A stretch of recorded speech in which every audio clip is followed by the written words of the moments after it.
Boa noite.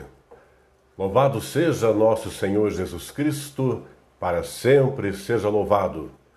Nós começamos mais um encontro da formação católica, que é realizado na Paróquia São José, e agora nessa versão online, em tempos de pandemia, para qualquer pessoa, católica ou não, de boa vontade, com algum interesse ou curiosidade, para aprender um pouquinho do muito que é a doutrina duomilenar da Igreja Católica. Quero dizer que é uma satisfação. Meu nome é José Carlos de Oliveira, para quem não me conhece, e compartilho esta atividade há um bom tempo com o meu amigo diácono Alexandro, e ora ele, ora eu estamos aqui, e eventualmente estaremos os dois.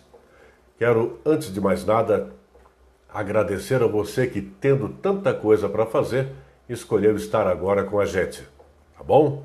Muito bom mesmo. Se vai gostar de tudo, não sabemos. Se vai gostar de alguma coisa, tomara mesmo que ao final deste encontro você tenha a convicção de que valeu a pena dispor do seu tempo para aprender. Não exatamente comigo, mas para aprendermos juntos. Vou falar mais que você, obviamente. Nada impede que durante ou mais tarde você interaja comigo me dando uma dica, uma sugestão, um comentário, uma crítica e assim por diante. Peço que neste início façamos uma oração e já coloque no colo do Pai, no colo do bom Deus, tudo aquilo que Ele já sabe. Tudo aquilo que Ele já sabe perfeitamente bem a respeito de cada um de nós. Tudo de bom, tudo de ruim, nossas convicções, nossas dúvidas, nossas dores, nosso amor, tudo de bom que nós temos dentro de nós e tudo de não tão bom. Fazendo isto com humildade, com franqueza, com coragem até, o resto Ele resolve. Peçamos a Ele que continue amorosamente conosco, mesmo que nós, porque humanos, porque limitados, nem sempre estamos com Ele a contento, mas Ele está sempre com cada um de nós. Por cada um de nós que está agora, de repente, com alguma dificuldade financeira, alguma dificuldade emocional, de saúde, ou nós, ou algum dos nossos entes queridos, e também pelos que sequer conhecemos, mas são tão gente quanto a gente. Inclusive, especialmente, quem está agora enlutado porque perdeu um ente querido por Covid, por outras doenças, enfermidades, acidentes, especialmente pela Covid, também por dengue, zika, chikungunya e tantas doenças que estão por aí.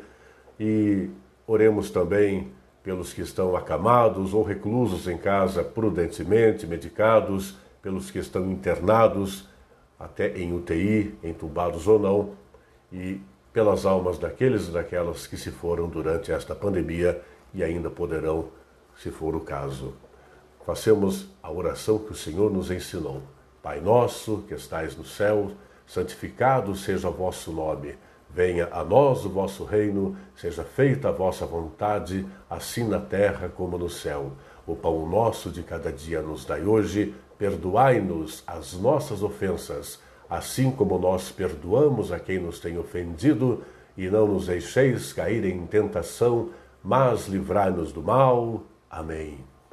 Estamos e continuaremos reunidos em nome do Pai, e do Filho, e do Espírito Santo. Amém.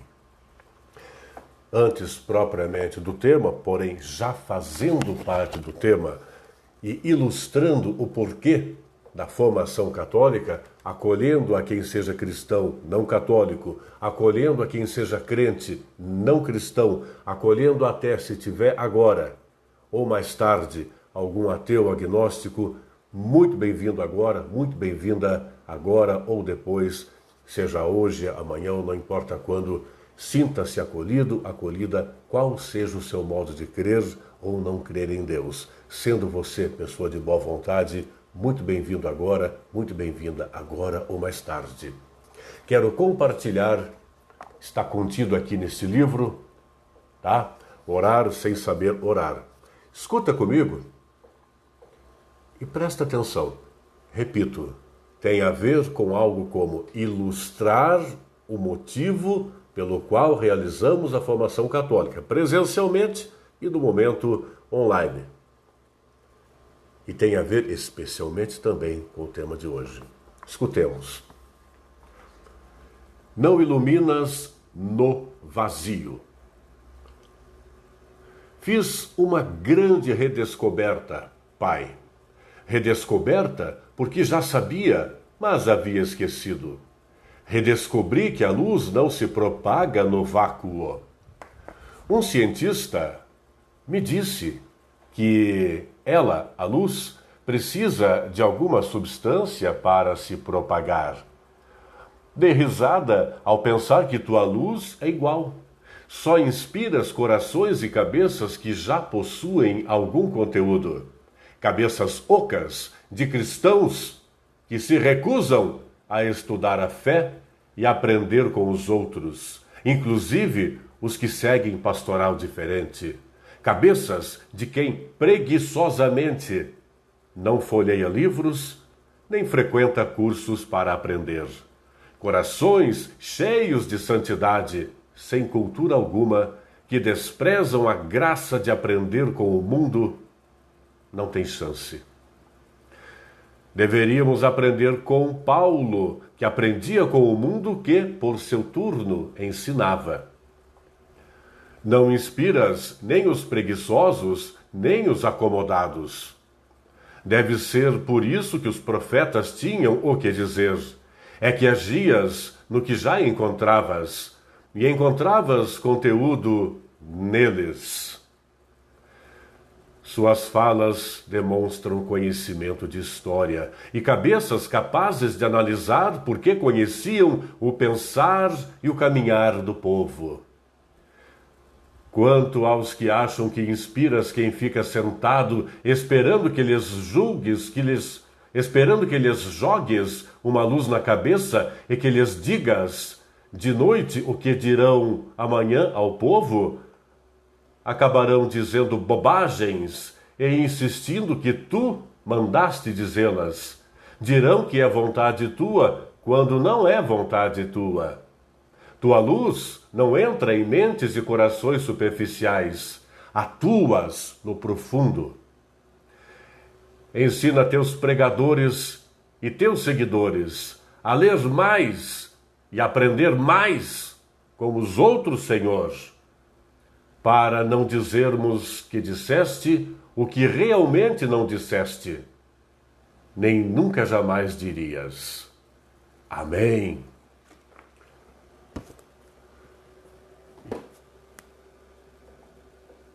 Ninguém oferece aquilo que não tem, insisto.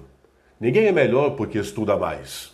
Ninguém é melhor porque supostamente sabe mais a respeito de um assunto. Por mais que o saiba, nunca canso de lembrar e dizer, por mais que o saiba, e quanto mais o souber, ou quanto melhor proveito fizer daquilo que de fato sabe, mais claro terá que jamais deverá perder a chance de aprender com quem sabe menos a respeito daquele tema. Sabe menos, mas não é menos gente. Sabe menos, mas não é incapaz de ensinar, senão com discursos, com um testemunho concreto, que muitas vezes quem sabe, e exerce até uma função de destaque, inclusive na comunidade religiosa, sabe, prega, celebra e manda o outro fazer, mas não costuma fazer, ou não com o devido empenho. Parabéns para você, que ciente que este é um encontro de formação, se dispôs a estar. Parabéns para você. Se me conhece, sabe que eventualmente não terei receio de dizer coisas que normalmente não se diz à frente. E de um modo que normalmente não se diz à frente. Não por ser grosseiro ou antipático, como alguns dizem a meu respeito, não só na paróquia, mas por tentar ter, apesar dos limites e falhas, muitos limites e muitas falhas, coragem de dizer, de um modo nem sempre um tanto quanto agradável, muito menos para mim o é, mas de um modo que eventualmente nos desinstale e nos tire da mesmice de fazermos sempre as mesmas coisas e esperar os mesmos resultados e até resultados melhores. Não só quanto à fé e à religião. No todo, na nossa vida. Mas hoje falamos de Bíblia falamos de Bíblia, aliás, de novo, como sendo o nosso oásis, a nossa fonte, não porque livro, mas porque contém o plano de Deus para todos. O plano de Deus para todos. Somente isto, tá? Veja como são as coisas. Ainda bem que eu tinha um plano B. Eu coloquei numa tela as palavras que eu tinha em mente seguir como um programa, para não me perder de todo, já que fala demais e acaba esquecendo de falar ABC e fala só Z, por exemplo, e eu botei um arquivo errado aqui, ainda bem que eu tinha um plano B, vou olhar para cá de vez em quando. Pois então, nós colocamos... Aliás, coloquei tudo errado do mesmo jeito, será que eu pus no plano C aqui? Vou ter que fazer isto, olhar para cá, menos mal. Por que eu falei em ser ou não ser? É atribuída ao personagem de William Shakespeare, ser ou não ser, eis a questão. Não vou entrar no mérito lá, mas convém ler, se interessar. Esse monólogo é mundialmente conhecido e não é de hoje. Mas a rigor, este ser ou não ser, eis a questão, para além do que a personagem dizia na abertura daquele famoso monólogo, tomou proporções maiores. E me valendo disto, pergunta-se no tema de hoje, no título de hoje, ser ou não ser cristão? Eis a questão. Ser ou parecer? Dizer ser não garante ser. Eu tenho sido, você tem sido? Só vou contar para você. Na primeira live eu fiquei 5, 6 minutos sem falar nada, desfilando meus cacuetes e rosnados. Na segunda ainda comecei torto, alguém me disse. Na terceira pensei que não teria problema, e aí eu coloco 3 opções para ver as palavrinhas que eu tinha em mente seguir, e vou ter que olhar justamente para cá, contando com a sua compreensão, para não perder o fio da meada. Mas vamos lá. Alguém está dizendo que está travando? Não faço ideia do que fazer. Nós, católicos apostólicos romanos, em 2000 anos de igreja, sempre nos pautamos por Bíblia, tradição e magistério. Numa das lives anteriores, pontuei um pouquinho a esse respeito. Respeitamos os irmãos separados de alguns anos para cá, entendem que basta a Bíblia e cada um interprete da maneira como se chama livre exame. Nós somos livres para estudar a Bíblia, para mergulhar na Bíblia, lá na nossa casa, no carro, no trabalho, em qualquer lugar, até online, sem problema nenhum, sozinhos, porém em comunidade preferencialmente. E quando sozinho, com a intenção de partilhar com os demais, porque somos comunidade. Tradição e magistério são tão importantes quanto a Bíblia. Fica a dica, veja uma das lives anteriores para entender o porquê. Bíblia, tradição e magistério são rigorosamente tão importantes quanto. Tá? Quanto à Bíblia, eu gostaria de compartilhar com você algumas considerações. Fala-se muito de leitura orante da Bíblia. Numa das passagens, das lives anteriores, na anterior, se a memória não me trai, fiz algumas considerações quanto a como ler o Santo Livro, enquanto estudante dele e depois como adepto dele na vida concretamente. Eu ainda não citei ninguém que está falando ali, mas, por exemplo, agora o Adejair, um abraço ao Adejair, obrigado pela participação. Agora há pouco, se a memória não me trai, o Alex Franco está curtindo a gente, obrigado pela presença, meu amigo diácono. E a quem mais escreveu alguma coisa eu não falei, peço desculpa aí, eu estou fazendo o possível para citar alguns pelo menos, tá? Mas quando falamos em leitura orante da Bíblia, eu separei, não vou usar de todo. Para você que é ministro extraordinário da Sagrada Comunhão, se tem, ótimo, se não tem, tudo bem, um dia, quem sabe, venha a ter esse itinerário para a formação de novos MESC na Arquidiocese de Curitiba. Mal chegou a ser usado, ia começar esse ano com a pandemia, está tudo meio em stand-by, mas alguma coisa está sendo feita. Mas na página 86, você não vai ver nada aqui, mas tem aqui toda uma página dando um resumão de como fazer a leitura orante da Bíblia. Tá? Muito bacana mesmo, muito providencial, oportuno, mas eu separei aqui para não deixar de dizer, não exatamente o todo de como se faz leitura orante, mas como uma insinuação, um pequeno subsídio para a gente avançar e tentar chegar ao âmago deste encontro mais adiante.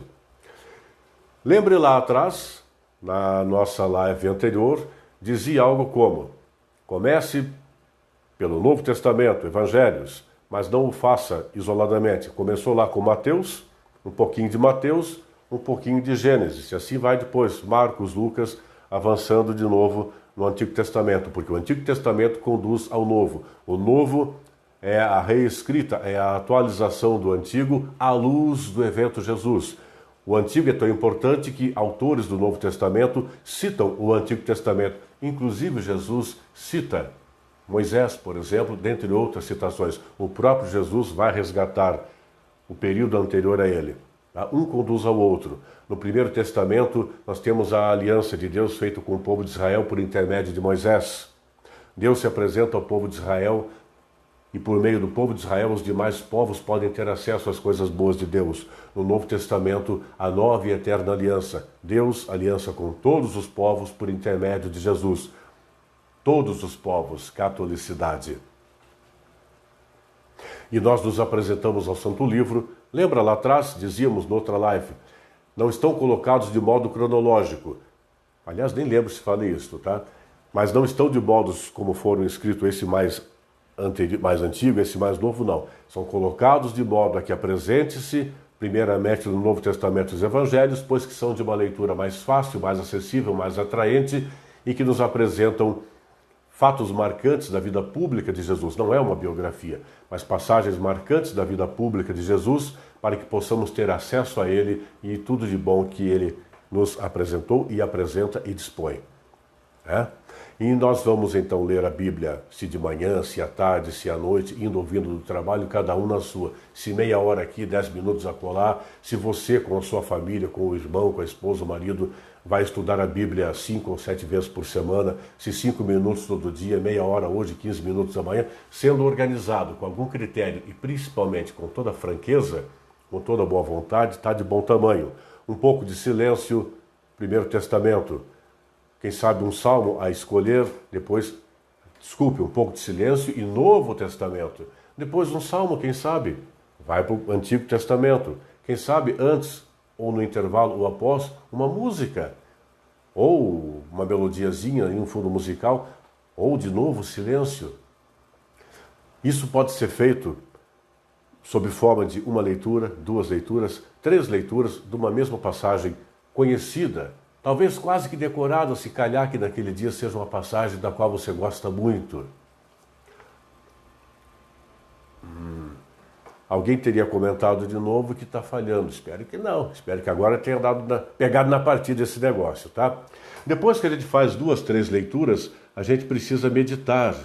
E meditar é o segundo passo, pois aí a gente vai tentar responder em silêncio para nós mesmos e eventualmente trocando figurinha com quem estiver conosco na meditação. O que será que está me tocando nesse texto? Um texto escrito há 2.000, 2.500, 3.000 anos atrás ou mais. Até uns 3.500 anos, quando nem escrito era de antemão. Foi passado de geração em geração e depois de mais ou menos Moisés para cá, cerca de 1.000 e poucos anos antes de Jesus para cá, começou a ser registrado. O que aquele texto me faz agora? O que aquela mensagem toca em mim agora? De repente, um fala para o outro fala para um, ambos crescem e somam nessa meditação. De repente, um pouco mais de silêncio. E silêncio sempre é bom insistir, não é a mesma coisa que ficar quieto, não é a mesma coisa que apenas ouvir. Quando a gente faz silêncio, a gente escuta. Escuta é abrir mão dos nossos preconceitos, das nossas manias de julgar as coisas, de concluir por conta própria. E no silêncio empático, no silêncio no qual a gente escuta, deixar que Deus nos fale. Mesmo que não entendamos quase nada ou nada. E ainda teimemos em pensar e fazer errado, mas deixar que Ele nos fale. Então a gente faz a leitura, uma vez, 2, 3, 4, do mesmo texto. 5 minutos aqui, 2 minutos ali, e vamos ler, e vamos reler com calma, ler, para um pouquinho, reler de novo. Meditação depois da leitura. Depois disso a gente pode buscar e deve buscar reiterar a oração. Note que já falei em rezar um pouco, orar um pouco, mas orar não é demais. E pode orar em silêncio, orar em conjunto, pode escolher uma oração dessas oficiais da igreja, né? Pode invocar o Espírito Santo, pode uma Ave Maria, pode um Pai Nosso, ou algo como: Senhor, permita que consigamos nesse momento de humana entrega à vossa palavra, permita que consigamos de fato escutá-lo e ainda que não o consigamos entender, que o sintamos e que de um modo ou de outro nos beneficiemos, e porque nos beneficiamos, Senhor, permite que alguém que conosco interaja hoje, amanhã ou depois, ainda que por pouco que seja, desfrute também da interação que temos ora contigo, por nosso intermédio, possa alguém desfrutar de ti também, Senhor. Na nossa palavra, no nosso silêncio honesto, não omisso, na nossa atitude concreta em prol do próximo, sem esperar nada em troca. A contemplação é um passo para responder algo como deixar-se, mais que fazer silêncio, deixar-se entregar ao todo que é Deus. Aquele pedaço de Deus é tão sempre farto para nós, contemplar, olhar o todo do qual fazemos parte, até olhar de olho fechado, imaginar o que decorre daquela oração, o que decorre antes daquela palavra partilhada, escutada, meditada, e em que podemos novamente desfrutar disso contemplando e buscar um propósito para aquele momento.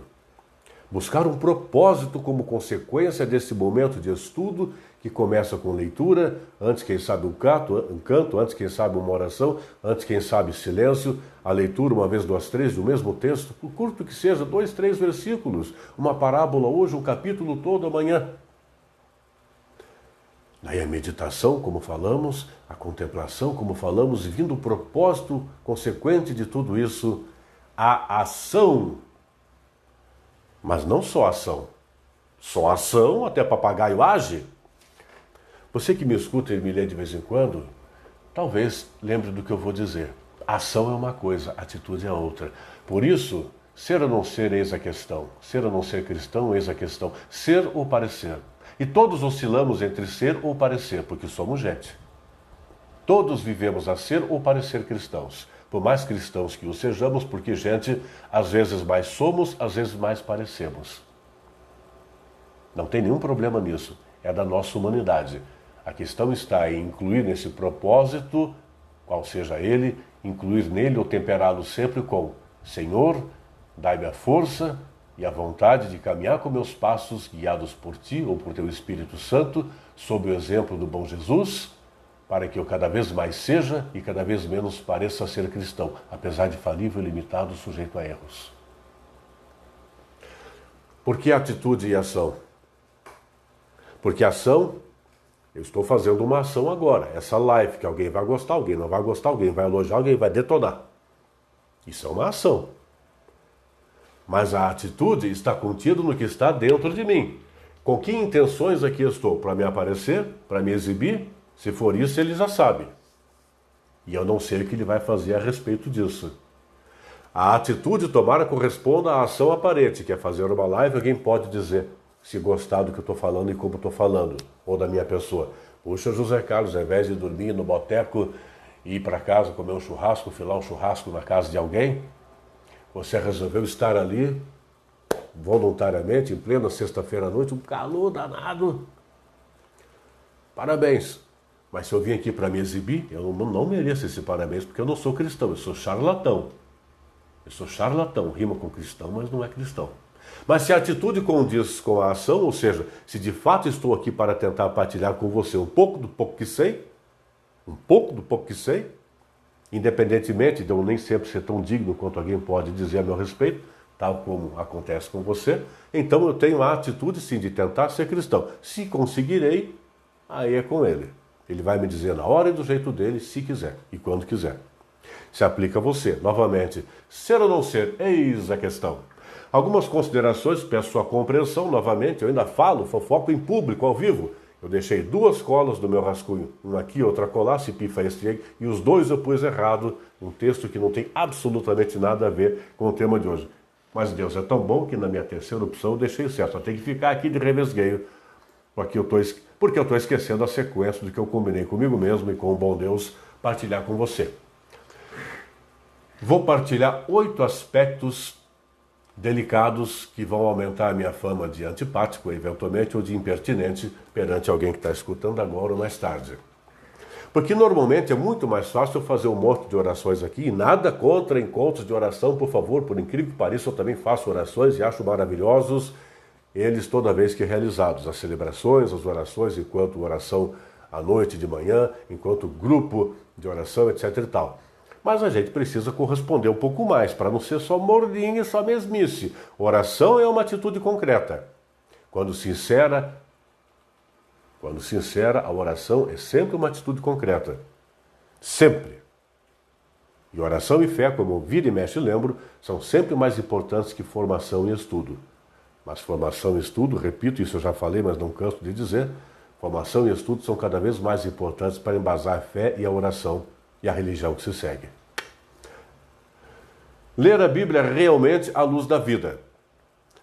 A vida é o ponto de encontro com Deus e a humanidade, prioritariamente os pobres, os cegos e os cativos. Leia Lucas capítulo 4, versículo 18 e 19. Mas não somente ou necessariamente os pobres de dinheiro e de bens materiais, os cegos de visão e os cativos presidiários, por exemplo. Está cheio de pobre na face da terra que materialmente é chamado de lindo, milionário, famoso e poderoso. É rico de dinheiro, é cheio de saúde material, saúde física, é poderoso do ponto de vista secular, material, é proprietário aqui, chefe acolá, é midiático, porque é artista, porque é atleta, porque é um empresário poderoso, etc. Rico de um monte de coisa. E muitas vezes é pobre de paz de espírito, pobre de amor para consigo e para com o próximo, pobre de humildade. Aliás, um erro grotesco é sempre achar que humilde é quanto menos grana, mais humilde, quanto mais grana, menos humilde. Que nada! Conheço pés de chinelo, pobretões que não têm onde cair mortos, que não são humildes. E pessoas que têm 10, 15 mil reais por mês de salário, ou 50, 100 ou mais mil reais por mês de remuneração de alguma maneira, ou muito mais que isso, e são humildes. Não é criminoso ter materialmente uma boa condição, dependendo de como se chegou lá, e como se mantém, e como se desfruta disso, e como se interage com os que têm tanto, quanto, ou menos, ou quase nada. Bíblia é a mensagem de libertação, boa notícia para todos, especialmente reiterando os pobres e tal. Só que se não formos no cotidiano correspondentes a isso, cuidado, cuidado. Isso se aplica a mim também, tá? Eu vou ler para você, para ganhar um tempo aqui, mas tomara você acompanhe.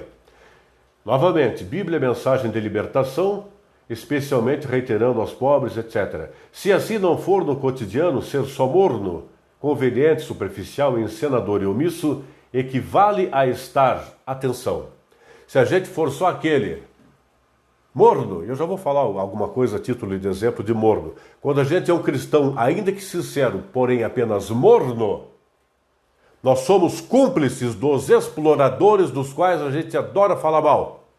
Imagine os corruptos que você sabe ou acha que são, imagine os canalhas que você sabe que são ou acha que são, que vivem eventualmente nas páginas do noticiário de polícia, que eventualmente, até por poderosos que o sejam, foram curtir o chilindró por um tempo. Imagine esses. Mas a gente, porque é apenas morno enquanto cristão, a gente, de certo modo, é um tanto quanto cúmplice do mundo altamente injusto e desigual, não hoje, sempre. Não que o consertemos, mas aquela cota-parte que poderíamos fazer se não fôssemos apenas mornos enquanto cristãos, ainda que sinceros, nós poderíamos ter algo como: o mar está poluído, mas algumas gotas mais de água boa poderiam brotar de nós. Novamente, não sei o que Deus pensa a respeito disto, que está aqui no meu dia a dia, muito menos a respeito do seu. Mas a gente pode, com algum bom senso, ter uma noção do que ele pode pensar quando ele sabe que nós, novamente, somos ou fazemos de conta ser, ou ainda que sejamos, mas não tanto quanto poderíamos ser, ou quem sabe ele gostaria que fôssemos. É preciso ler, estudar, refletir e agir a partir dos pobres, cegos e cativos com efetiva empatia. A empatia é a mensagem central, faz parte da mensagem central da palavra de Deus. E se você procurar no Santo Livro, em todas as suas traduções, não vai encontrar a palavra empatia, mas ela está contida. Jesus é empático, Deus é empático, o Espírito é empático, o cristão, portanto, haveria de ser empático. E ao famoso, empatia, a famosa, colocar-se no lugar do próximo. Mas não como faz aquela comadre fofoqueira, interesseira, intrometida, que pode ser eu de vez em quando até. Eu me coloco no seu lugar, mas eu já estou de antemão julgando-te. eu estou tentando me colocar no seu lugar, mas já estou achando que você está errado por isso, mas aquilo. Não! A empatia é aceitar o outro como ele de fato é. Não precisamos gostar do todo que ele é, de tudo que ele pensa, sente, faz, fez ou pensa em fazer, tampouco entender. Mas ser empático, do modo cristão, é aceitá-lo como ele é. Apoiá-lo no que nos cabe, no que nós podemos. Da mesma maneira, quando eventualmente precisarmos da empatia alheia, haveremos de ser contentes e satisfeitos e até ajudados, por que não, conforme aquele ou aquela que seja empático conosco, nos aceite como somos, ainda que não goste do jeito como somos. Isso é ser cristão. Não é parecer. Por isso, ser ou não seres é questão. Ler em comunidade o livro da comunidade, novamente, nós podemos ler sozinhos, estudar sozinhos. Mas eu vou pedindo novamente sua compreensão. Estou aqui com a câmera e olhando o negócio aqui. Mas, claro que se pode ler sozinho, porém existe mais vida no coletivo. O ser humano, nós somos gregários, ou seja, naturalmente para viver em comunidade.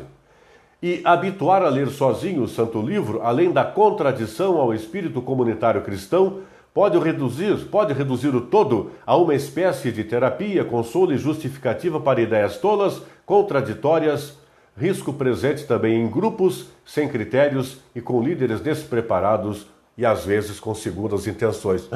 Eu falei isso.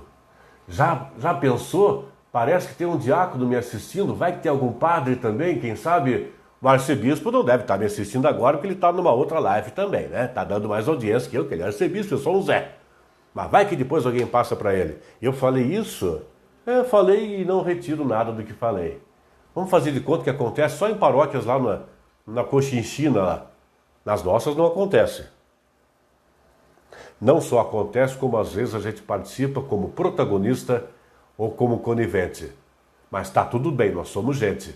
A questão não é ter uma demanda dessa, puxa, eu pisei na bola. A questão é habituar a ser só assim ou eventualmente caminhar para ser cada vez menos assim. Um outro aspecto delicado do Santo Livro é ler e aderir ao propósito de transformação social. Isso tem a ver com a construção do reino de Deus. Transformação social. Se você desconfia que estou falando ou que posso vir a falar de algo mais que apenas ficar escondidinho dentro dos 4 muros da paróquia, tenha certeza que é por aí mesmo. Com muita gentileza, conto com sua paciência e compreensão que nós vamos chegar lá. Jesus fez isso, ele não ficou escondido dentro de 4 paredes. Ou ficou? Eu já li o Evangelho nas suas 4 versões muitas vezes. Não encontrei nenhum versículo que dê a entender que Jesus vivia escondido fazendo acontecer a disseminação da Boa Nova. Não era intrometido, mas era disponível a ir ao encontro. Outro aspecto ainda, o 6º, dentre os 8 que eu quero compartilhar, é ler, entender, aceitar e desfrutar da Bíblia como fonte de valores humanos e sociais. Liberdade, fraternidade, justiça, amor. E cuidar, porque muita gente que é cristã sincera, fervorosa, cristã de verdade, porque com boa fé, com boa intenção, mas má formação, foi buscar fontes erradas, deixou-se levar por muito das bobagens que se ensina na televisão ao vivo, no rádio ao vivo, na internet nem se fala e nas esquinas, então, pior ainda, há muito fundamentalismo incutido em gente de boa fé, mas má formação. Por exemplo, o que tem de gente com boa fé que perde tempo de enfatizar mais a maldição de que fala eventualmente um texto bíblico e não se toca que Bíblia é um livro de bênçãos, bênçãos, bênçãos. Deus, a fonte de todas as bênçãos, Jesus, a maior de todas as bênçãos de Deus. Uma maldição aqui, uma traquinagem acolá, fez parte de um todo para que chegássemos ao âmago de tudo aquilo que Deus quis e quer nos propor enquanto seu plano. Aceitar a Bíblia para os nossos desafios do cotidiano, enfim. E por último, dentre esses 8 aspectos, é tão elementar que eu vou quase ficando com vergonha de dizer isso, mas Jesus é o centro da Bíblia. todo estudo bíblico, todo o segmento do plano de Deus contido no Santo Livro, o plano de Deus para todos, catolicidade, contido no Santo Livro, onde a essência, o centro de todo o Santo Livro é Jesus, implica em literalmente, apesar da aparente redundância ou tolice, não esquecer disso. Então, quando você pega o Santo Livro, estuda-o, ensina-o, prega-o, celebra-o, ou celebra a partir de alguma passagem ali contida, e no seu cotidiano você deparar com uma dúvida, é simples, embora complexo, é simples. O que Jesus faria se estivesse no meu lugar, sendo Ele, Jesus, o centro de toda a palavra de Deus para nós? Se eu estou em dúvida, será que à luz de um mínimo de bom senso eu consigo depreender o que Jesus faria se estivesse no meu lugar? Por exemplo, quando você está lá dentro da paróquia, na sacristia, falando mal, falando mal de alguém lá, em plena realização da Santa Missa.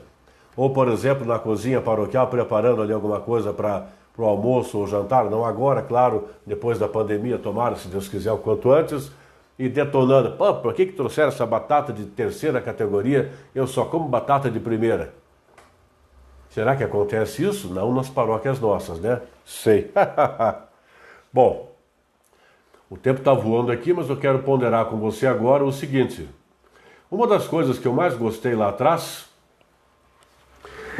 quando eu era, não que eu seja grande coisa agora, eu tenho 54 de idade, até os 33 eu não fazia nada muito diferente do que fazia quando era adolescente. Pai e mãe iam para a missa das 8 numa tal de paróquia São José, com as minhas irmãs, eu geralmente, quando podia e conseguia, fingia estar dormindo. Depois quer ir para o céu, diria meu amigo Eli Moura, depois quer ir para o céu. Eu fingia estar dormindo, pai e mãe desistiam de me cutucar, eles saíam pela porta e eu levantava, acordadão da Silva. E depois de adulto também, era o tal de vai na missa, tipo como se fosse uma coisa social. Deu chance e dava um migué de ir na missa.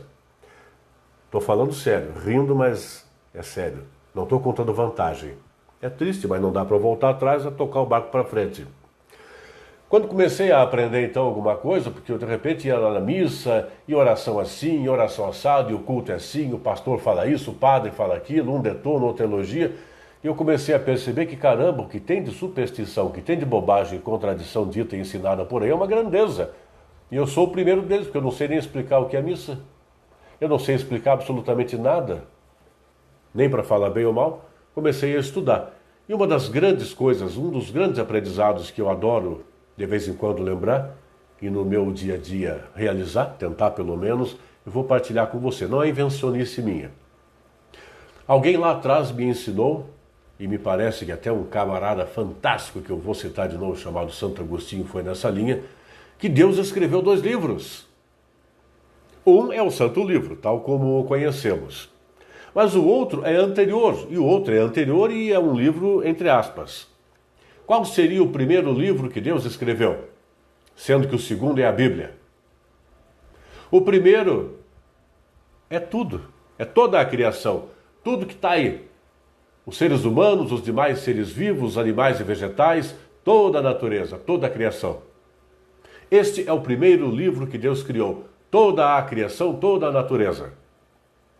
O segundo veio para ajudar a entender e aderir e cuidar do primeiro. E nota você, meu irmão, minha irmã, novamente, ser ou parecer cristão, eis a questão.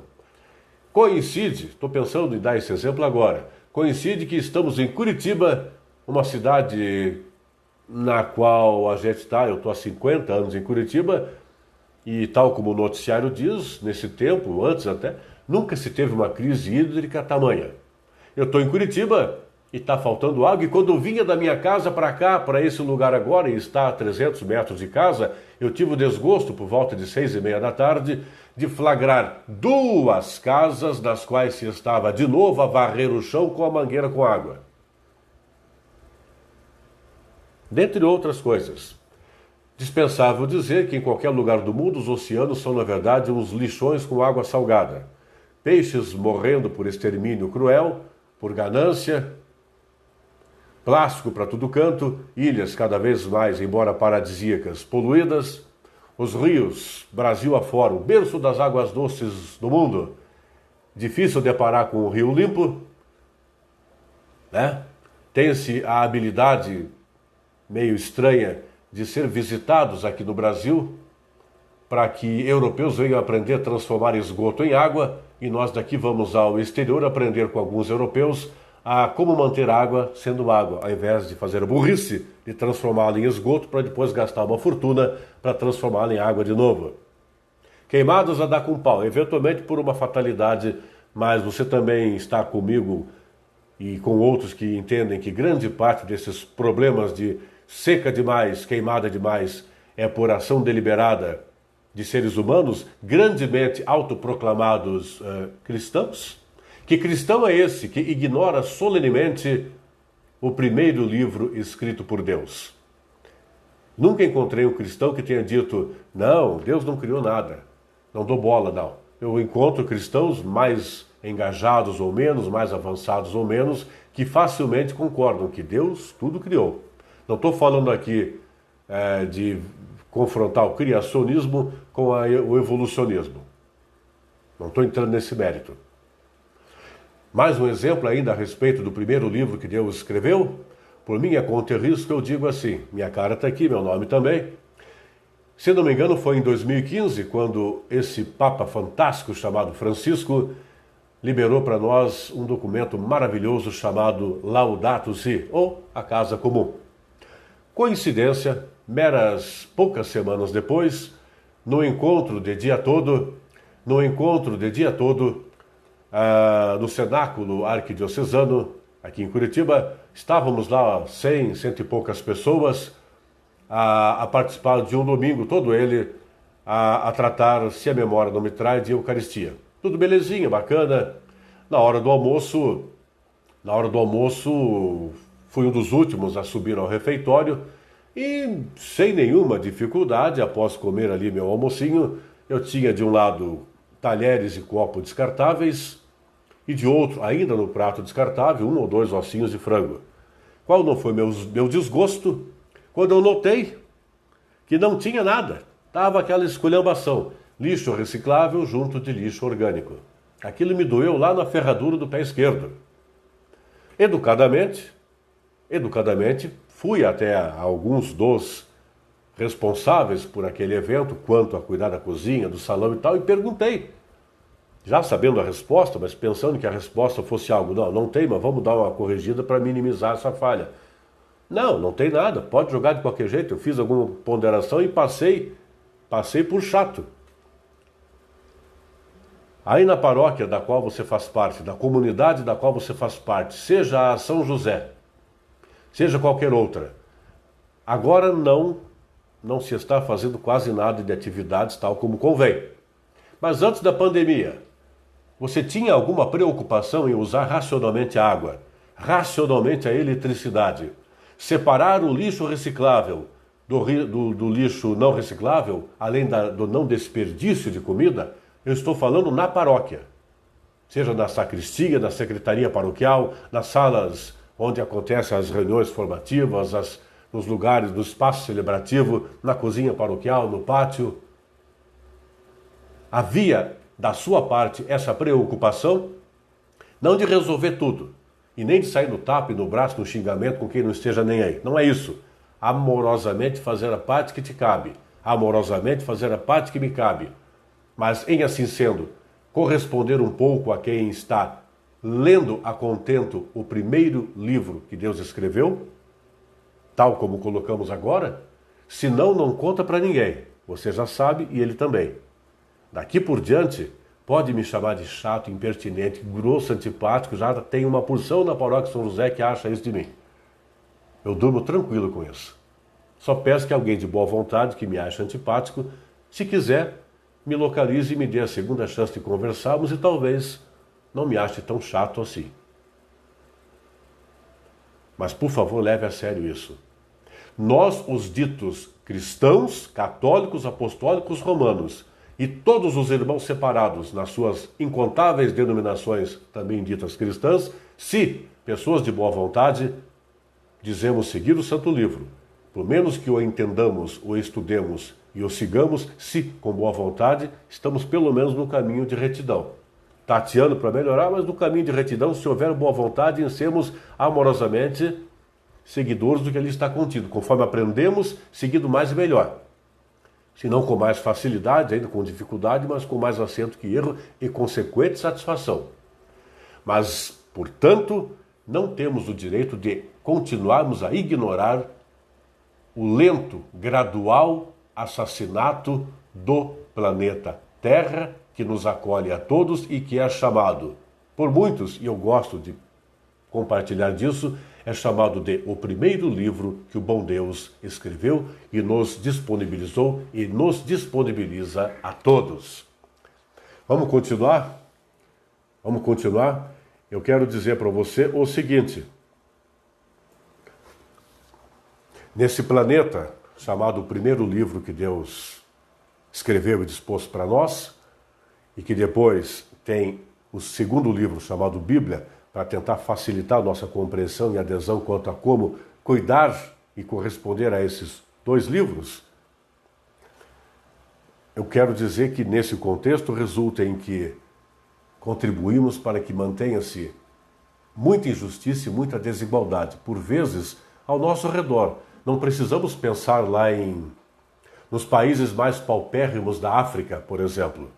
Não precisamos sequer sair. Eu falo aqui do bairro do Cajuru, em Curitiba. Não preciso nem pegar um carro, uma carroça, uma charrete. Basta dar uma caminhada em poucas quadras. Se bobear, quando eu sair daqui para minha casa, eu vou passar por algum enfermo, vítima de droga, algum enfermo, vítima de outras coisas. E passarei pelo sufoco de muitas vezes não saber o que fazer. Mas entre não fazer tudo para consertar o mundo e fazer nada, há uma grande diferença. Vou contar só para você. O legal é quando uma pessoa que esteve com você hoje aqui há 3 horas atrás e que sabe, decora salteado que você vai estar ao vivo agora no Facebook, te liga já pela 4ª vez para você atender o telefonema. Mas tudo bem. Está ligando agora. Se estiver aparecendo aí, me desculpe. Mas eu quero que você escute comigo o seguinte. Quem lê e estuda a Bíblia, mas não olha a realidade do povo oprimido, nem luta pela justiça e pela fraternidade, é infiel à palavra de Deus e não imita Jesus Cristo. Ah, Zé Carlos de Oliveira, você que escreveu isso? Não. Documento de Aparecida. Documento de Aparecida. Vá lá nos números 61 a 63. E eu continuo. Aliás, eles continuam. Quem é assim, portanto, lê e estuda a Bíblia, mas não olha a realidade do povo oprimido, nem luta pela justiça e fraternidade, é infiel à palavra de Deus e não imita Jesus Cristo, é semelhante aos fariseus, que conheciam a Bíblia de cor, mas não praticavam. Você sabe que é um fariseu, né? De vez em quando a gente escuta por aí, os fariseus isso, os fariseus aquilo. Fariseu é um tipo de gente que, à época de Jesus, conhecia a lei, como se fosse hoje, conhecia a Bíblia. Como se fosse hoje, podia fazer live sobre toda a doutrina cristã. Bíblia, sacramento, missa, eclesiologia, cristologia. Né? Podia falar documentos da igreja, falar da doutrina social da igreja, no Código de Direito Canônico, do Missal Romano, do Evangeliário, no ritual de bênção para ministro leigo, do ritual de bênção para ministro ordenado. Poderia falar com propriedade e receber até aplauso. Puxa, como sabe esse cara aí, meu? Mas a rigor, narigão empinado, conhecia, mas não correspondia. Conhecia, mas não aderia. E dava de dedo. Será que tem fariseu hoje em dia por aí? Na nossa paróquia? Nas paróquias da vida? E, por favor, quando eu falo isso, nem sempre é o outro que pode estar errado. Às vezes convém a gente olhar no espelho. Eu estou tentando fazer de conta, tem meu espelho aqui também, porque às vezes, como digo, a trava, ou trave, ou cisco, nem sempre está no olho do outro. Nós temos que ser generosos e não avarentos na leitura da Bíblia. Eu fiz uns questionamentos aqui, muito brevemente, pergunto aqui e você depois se divirta com a responsabilidade de pensar, de refletir. Quando deparamos com o texto bíblico, ali na nossa leitura, nosso estudo diário ou eventual por aí, quem fala no texto e para quem? O que quer dizer e por quê? Em que situação está falando ou escrevendo e qual é o modo que usa para dar o seu recado? Qual ambiente o autor sagrado cria por meio de suas palavras e qual é o interesse que ele defende? Claro que o conhecimento bíblico a gente vai o adquirir conforme mergulhe nisso constantemente. Não é de vez em quando. Nós temos que ler e aderir ao Santo Livro, o primeiro livro, A Natureza Toda, e o segundo livro, conforme nós mergulhamos nele, estudando, e ainda que não entendendo, aceitando que ali está, com critérios, para não cair no fundamentalismo, na superstição, que tanto pega gente por aí que vira até pregador, lamentavelmente vira pregador, e ensinando um monte de coisa errada por aí. Todo cuidado é pouco. Quero comentar com você um pouquinho a respeito do que eu falei, oportunamente numa outra live, eu ou o Diácono Alex, ou numa outra circunstância, você pode buscar aprender um pouco de exegese e hermenêutica, a respeito dos questionamentos que fiz há pouco. A exegese é tentar entender o que aquele autor quis dizer lá, por exemplo, há 2000 anos, numa outra realidade que nos é inacessível, não nos é jamais de todo compreensível, muito pelo contrário, só em pequenina parte. Então, por que escreveu, para quem escreveu, com que intenção escreveu, com que linguajar escreveu, para qual propósito, enfim, alcançou ou não, com que capacidade de ser compreendido ou não. O que foi escrito lá para que nós entendamos aquele contexto de 2, 3 mil anos? Exegese. A hermenêutica seria tentar resgatar o que foi dito e escrito lá no outro contexto para uma outra situação, mas que servia lá e nos pode servir agora também. Abraçando Viviane, que está chegando agora aqui, muito obrigado. Enquanto isso, um monte de gente escreveu alguma coisa e eu acabei não falando. Toda a compreensão para todo mundo que escreveu algo, de coração, obrigado pela participação. Algo é bom dizer também que, além disso, a exegese é tentar entender o todo do contexto de 2 ou 3 mil anos atrás, por exemplo, e a hermenêutica é tentar extrair o que servia lá, deixando lá o que só serviu lá, mas trazendo de lá o que nos pode servir aqui, por exemplo, não vou citar uma passagem que não me ocorre, mas se lá há 2.500 anos, por exemplo, o autor X, do livro X, diz que não convinha ser, por exemplo, mentiroso, naquele contexto do texto, podemos trazer para cá a mensagem e dizer hoje de novo, não convém ser mentiroso, por exemplo. Há estudiosos que costumam dar mais proximidade à exegese hermenêutica e até dar uma variação ali. Mas esse assunto fica para outra hora. E sendo justo, nas boas faculdades de teologia, protestantes, eventualmente depara-se com um bom professor católico. Numa boa faculdade de teologia católica, eventualmente se depara com um bom professor protestante, a ensinar, por exemplo, exegese e hermenêutica. Eu vejo o horário aqui, como o tempo voa, para mim está voando. Se nós, depreendendo minimamente bem do que se trata o primeiro livro de Deus, também o segundo livro de Deus, a Bíblia, então o primeiro livro, a criação, o segundo livro, a Bíblia, se nós depreendemos isso com alguma propriedade, um bom modo de vivermos, se não toda hora, mas com alguma frequência, se não todo dia. Maria Inês de Oliveira Seronato, muito obrigado pela audiência, pela presença. Obrigado mesmo, tá? De vez em quando, e o de vez em quando pode ser todo dia, toda semana, todo mês, ou em alguma situação delicada da vida.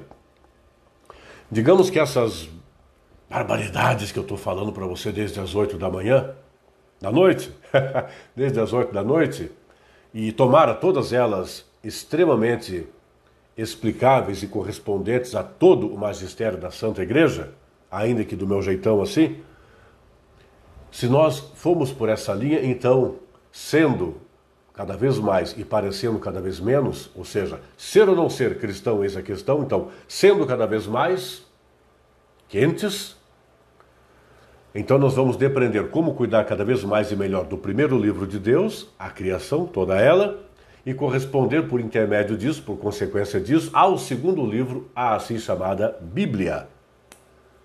Uma maneira de a gente ir melhorando, não como mestres, doutores, professores, não. Aprendizes de Bíblia, sempre aprendizes, mas com boa vontade, bom senso, coerência, é a gente pensar o seguinte: aquele tal de Zé Carlos falou ali para estudar o Santo Livro, numa outra live falou que se pegar a edição da Bíblia Ave Maria, lá tem o que eles chamam de Manual da Bíblia, com uma maneira bacana de estudar a Bíblia todo dia, e tem outras opções bacanas também. Dá para falar com o padre fulano, o padre cicrano, um diácono ou um outro leigo que tenha se apresentado bem à doutrina para aprender a fazer alguns ensinamentos. Então a gente está avançando, está evoluindo no saber bíblico, portanto no saber das coisas de Deus, e participando cada vez melhor da vida paroquial, da vida da igreja como um todo. A gente está até entendendo que a igreja é aquele espaço ao qual chamamos templo. O Zé Carlos falou que aquilo ali é igreja mesmo, mas está mais para um símbolo, um sinal, símbolo aquilo que nos une.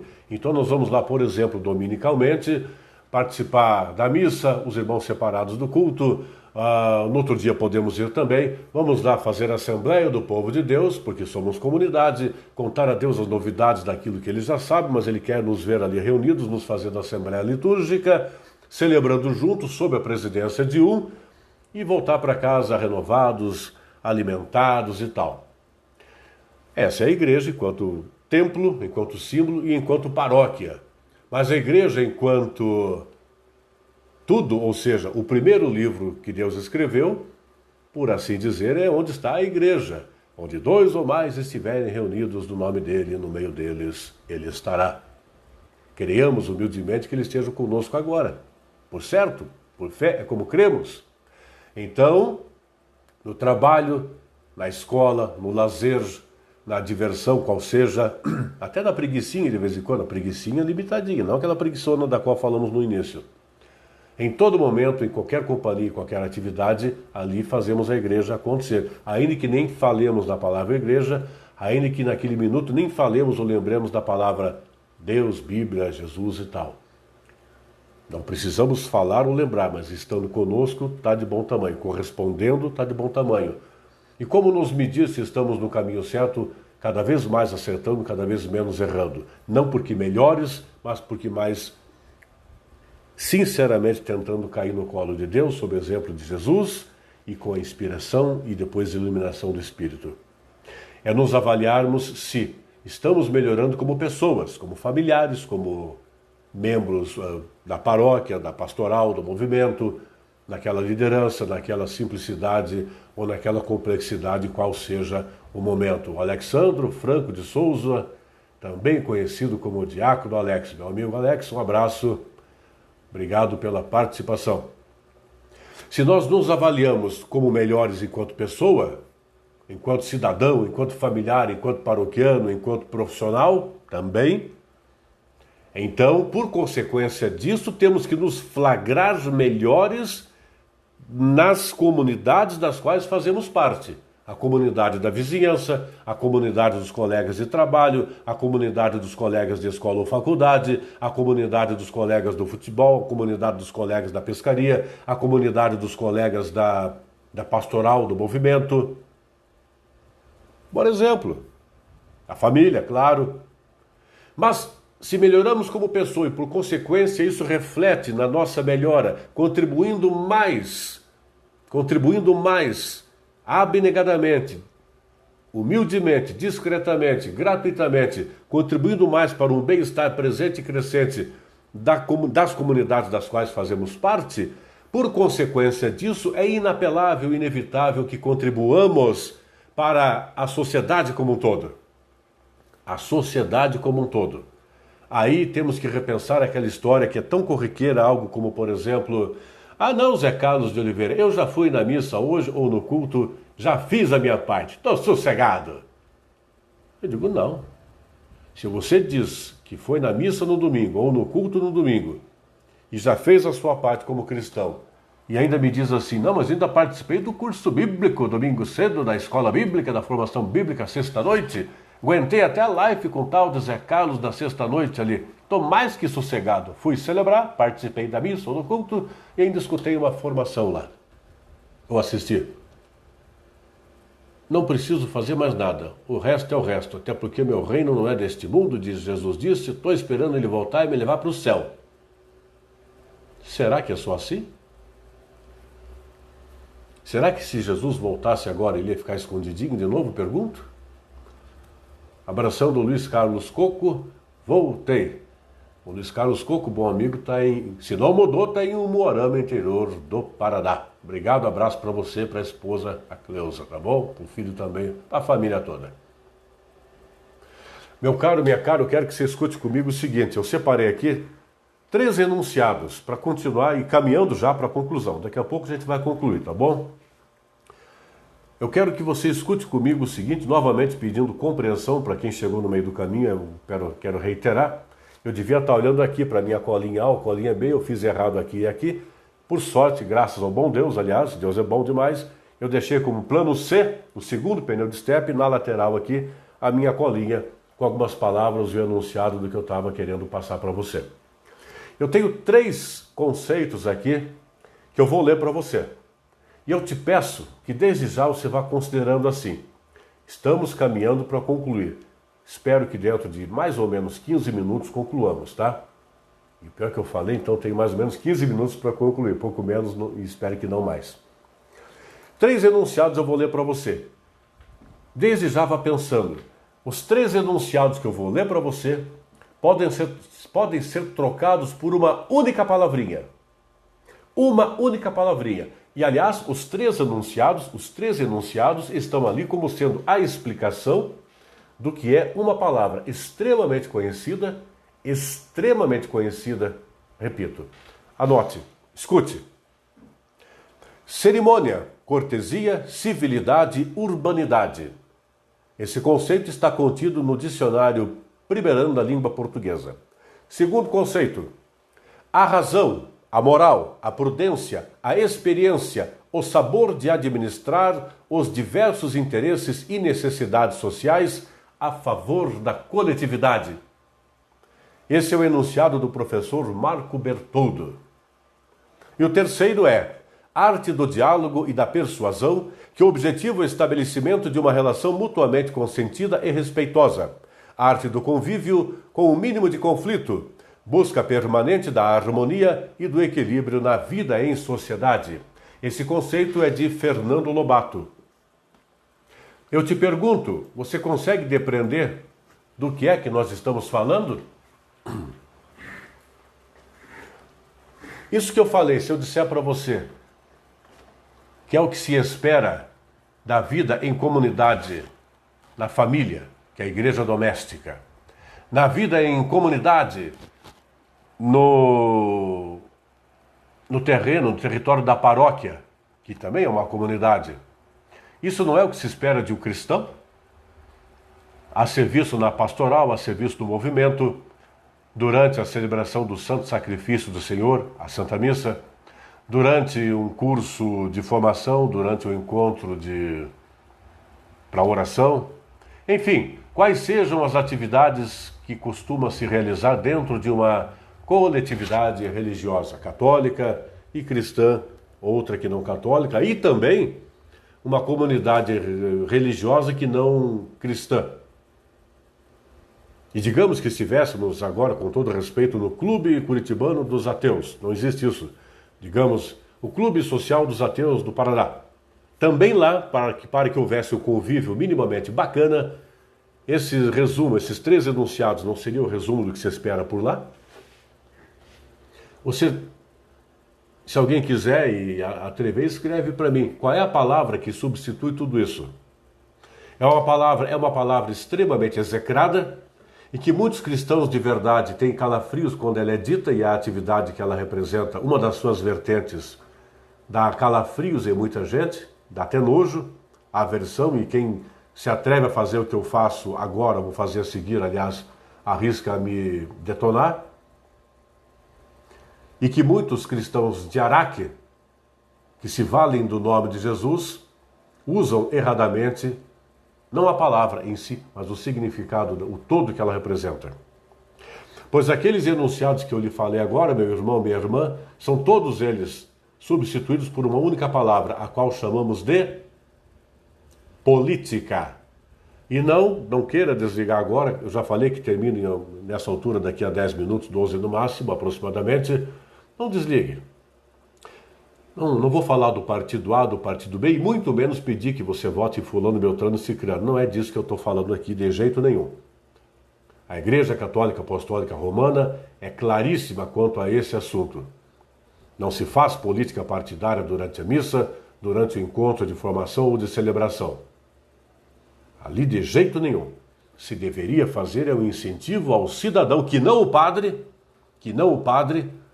a ser candidato, a filiar-se ao partido e, eventualmente, aí não fazendo nenhuma coisa nem outra, pelo menos participar para saber do que se trata essa atividade. A política partidária como uma das variáveis da política maior, que está resumida naqueles enunciados que eu compartilhei com você, e a política maior é a política do Pai, de Deus. Qual é a política de Deus?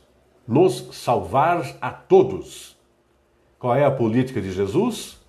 Ser o nosso Salvador. Qual é a política do Espírito Santo? Revelador, inspirador e iluminador. E disto, numa das lives anteriores, eu falei um pouquinho, lembra-se? Políticos somos todos, enquanto queiramos reduzir as diferenças, as dúvidas e as dificuldades para que ampliemos a possibilidade de uma vida harmoniosa, apesar das diferenças, com harmonia, suportando-nos uns aos outros enquanto apoio, eventualmente, suportando-nos uns aos outros enquanto tolerantes uns com os outros, ora tolerando, ora sendo tolerados. Isso é política. E com os valores cristãos, misericórdia, perdão, a já citada escuta, a já citada empatia, caridade, também chamada amor. Portanto, estamos falando de uma das 3 virtudes teologais. Citamos a fé, então podemos citar a esperança, mas a esperança cristã concreta de quem é e não apenas parece ser, novamente ser ou não ser eis a questão. A esperança cristã não é a esperança mansa e tansa do tipo, com todo o respeito a quem pensa ao contrário, eu já fiz a minha parte porque eu participei lá das 2.502 Ave Maria do dia, em prol da honestidade dos candidatos a vereador e candidatos a prefeito, e já caindo um pouquinho no colo dos governadores, do presidente, do deputado, do senador, do ministro, do procurador, do Tribunal de Contas, do raio que o parta lá. Ótimo se for uma atitude concreta, mas só isso? Onde me insiro nesse contexto todo para fazer a minha parte que me cabe enquanto cristão, cidadão e, portanto, um ser político que sou? Não fica bravo comigo, não fica brava. Nós não vamos consertar o mundo. Não temos que ser melhores que ninguém. E não, de jeito nenhum, nem pensar nisso. Mas nós podemos ser hoje melhores que ontem, em relação a nós mesmos, na esperança concreta de amanhã melhores que hoje. Mas a esperança concreta é aquela esperança de quê? A gente faz as orações, 1000 Ave Marias, Pai Nosso, Terço, Rosário, Quarto, Missa, Novena, o que for. Atitudes concretas, orações e celebrações, em prol de mais honestidade na vida pública, na vida privada, em tudo quanto é lugar, a começar por nós. Mas a esperança é mais completa, mais plena de cristianismo quando também nós fazemos a nossa parte. Para provocar de uma maneira mais leve é algo como: eu tenho esperança de passar de ano na escola no final do ano letivo. Mas se eu não vou para a aula, chego atrasado, colo, decoro, durmo na aula, falo mal do professor, que esperança é essa?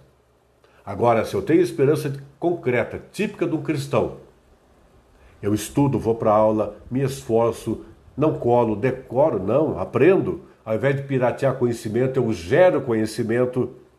No final eu vou passar de ano, e se reprovar porque não consegui, faço tudo de novo e passo, com mérito, correspondo ao diploma que tenho, ao certificado como queira. Isso é o que se espera do cristão. Por isso a provocação de hoje tem sido esta. Ser ou não ser, eis a questão. Cristão. E para concluir, caminhando agora para concluir realmente, fala-se que nós somos cerca de, antes dizendo, tem muito cristão obtuso que garante que se não acredita em Jesus, vai para o inferno. Se não acredita em Jesus, não vai para o céu. Mas puxa, se eu não estou enganado, aproximadamente 1 de cada 3 pessoas ora vivas não são cristãs. Vão tudo para o inferno? Além disso, cerca de 1/3 das pessoas da face da Terra dizem que Jesus existiu e aparentemente são cristãs. Algumas realmente, outras... Mas entre essas as divisões são bárbaras. Qualquer dia podemos fazer uma live para falar das divisões entre os cristãos, falando do cisma no primeiro para o segundo milênio, da reforma na metade do segundo milênio, das dissidências entre os reformados, das dissidências das dissidências. E enquanto eu estou fazendo essa live com você, arrisca que tenha aberto mais 2 ou 3 igrejinhas aí, garantindo que lá e somente lá é a porta do céu. E os índios? E os irmãos do Islã? E os irmãos judeus? Que, aliás, para os quais Jesus até existe, mas como profeta e de jeito nenhum como Salvador. E os irmãos do budismo? E os irmãos do espiritismo? Que até falam em Jesus, mas com uma conotação complicadinha, porque reencarnação e ressurreição não encaixam. Mas nossos irmãos espíritas, tão gente quanto a gente. E os irmãos hindus, shintoístas. E tantos outros que poderíamos citar. Façamos a parte que nos cabe. E se cristãos somos, aceitando-nos em nossas diferenças, aceitando os nossos irmãos que não creem como a gente, ou que nem creem no transracional, e lembrando da obviedade que conforme sejamos e não apenas pareçamos cristãos, ainda que imperfeitos e sujeitos sempre ao erro, conforme testemunhamos o Cristo, sendo a imagem dele, conforme cada vez mais o caráter dele, aí sim, outros crentes que não católicos, outros crentes que não cristãos, poderão respeitar mais a Cristo e se interessar mais por ele e tudo de bom que dele deriva, com ele está, dele resulta. Se nós não conseguimos converter todo mundo ao cristianismo, não tem problema, não é por aí. Mas se nós conservarmos o cristianismo na sua essência, nós estaremos fazendo, quem sabe, a nossa parte, o resto o bom Deus resolve. E para nós cristãos, quanto mais divididos, mais contradizemos ao cristianismo. Quanto mais o cristianismo se divide, mais outros que não cristãos não têm por que se interessar nas boas coisas do bom Deus, do bom Jesus, do bom Espírito. Cuidemos desta responsabilidade. Conto com sua compreensão. Se eventualmente nem tudo ficou claro, se ficou alguma dúvida, pode fazer contato comigo, tá? Você me acha no Facebook, obviamente, ou no 998448018, 998448018, meu WhatsApp, ou ainda jc@josecarlosdeoliveira.com.br, jc@josecarlosdeoliveira.com.br. Convido ainda, se quiser. Se você não gostou do meu modo de falar, você não vai querer. Mas se você está entre aquelas que acham que vale a pena aguentar esse meu jeitão de falar essas coisas dessa maneira, e tiver tempo e vontade, de segunda a sábado, das 8 às 10 da manhã, eu apresento ao vivo um programa chamado Manhã Plena, em radioplena.com.br, e de segunda a sexta também na Rádio Viva FM 87,9. Aos sábados, só na radioplena.com.br, de segunda a sexta com equipe, repórteres, comentaristas, focando o mundo corporativo a partir de valores de formação pessoal. No sábado também, mas no sábado o bom Deus, algumas músicas religiosas de mensagem e o conteúdo teológico, bíblico, litúrgico, das 8 às 10, tá bom? Assim será, amanhã às 8, se Deus quiser, estarei por aqui a falar por áudio em radioplena.com.br. Obrigado pela paciência, pela compreensão. Sexta que vem, com o Diácono Alex, provavelmente, está combinado, semana eu, semana ele, fora algum imprevisto, e vamos rezar juntos a oração que o Senhor nos ensinou, de modo que aquilo que você porventura tenha aprendido hoje não foi por meu mérito, foi pelo seu mérito, pelo seu empenho, graças a Ele, e aí é que conta, tá? E tomara, saiamos daqui melhores do que quando viemos, não só você, também eu.